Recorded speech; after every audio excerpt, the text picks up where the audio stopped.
अभी हाल ही में वक्फ बोर्ड क्या होता है, कानून में संशोधन की ज़रूरत क्यों पड़ी, नए विधेयक में क्या बदलेगा।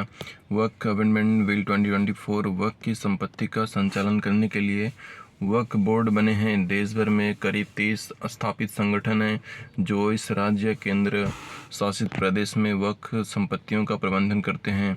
सभी वक्फ बोर्ड अधिनियम 1995 के तहत काम करते हैं। केंद्रीय अल्पसंख्यक मामले में किरेन रिजिजू ने 8 अगस्त को लोकसभा में वक्फ संशोधन विधेयक पेश किया, जिसके उपरांत संसद में आज वक्फ संशोधन विधेयक पेश हो गया है। कांग्रेस और समेत कई सपा के नेता विपक्षी दलों ने इस विधेयक का विरोध किया है। वहीं सरकार का कहना है कि इस विधेयक के जरिए वक्फ बोर्ड को मिली असीमित शक्तियों पर अंकुश लगाकर बेहतर और पारदर्शी बनाने से प्रबंधन किया जाएगा। सरकार ने इसे संयुक्त संसदीय समिति जेसीबी के पास भेजने की सिफारिश की है।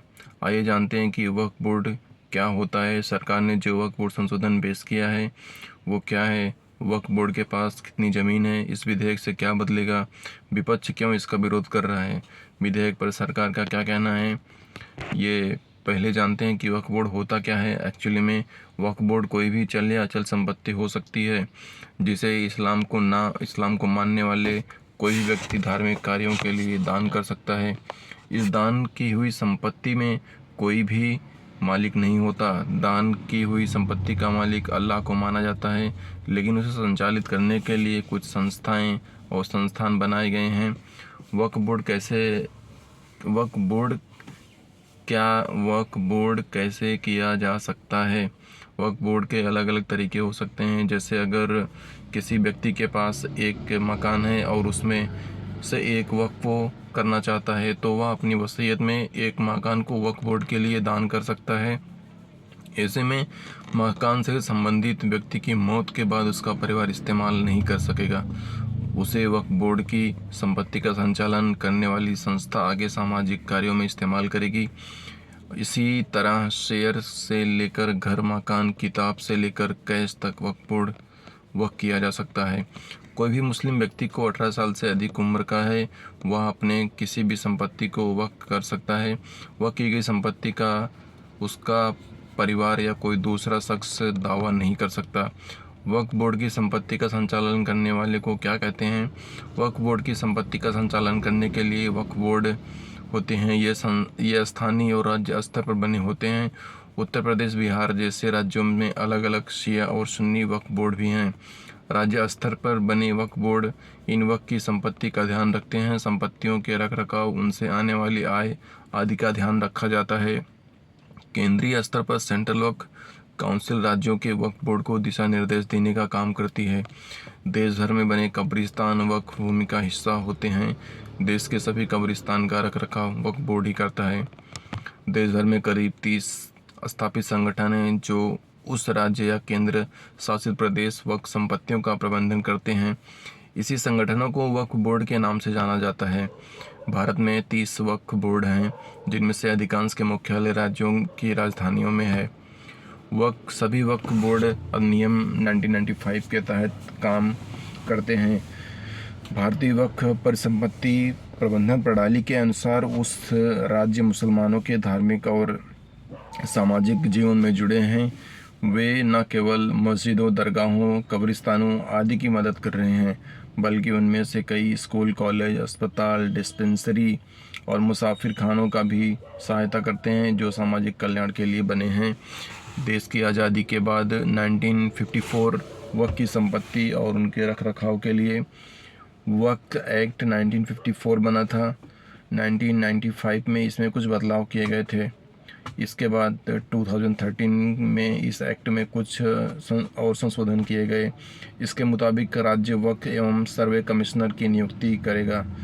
सर्वे कमिश्नर में वक्फ की सभी संपत्तियों का लेखा जोखा रखेगा, उसे दर्ज करेगा। वहाँ गवाहों को बुलाना, किसी विवाद की स्थिति में उनका निपटारा करना सर्वे कमिश्नर का ही होता है।